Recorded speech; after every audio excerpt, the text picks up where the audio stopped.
पुष्पा आपल्याला group photo घेण्यात येणार आहे।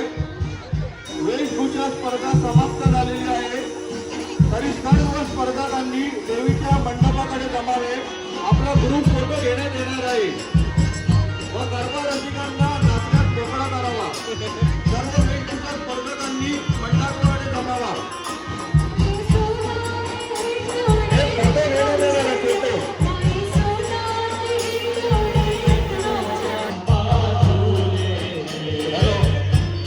पालकांनी जरा लांब उभे राहावे।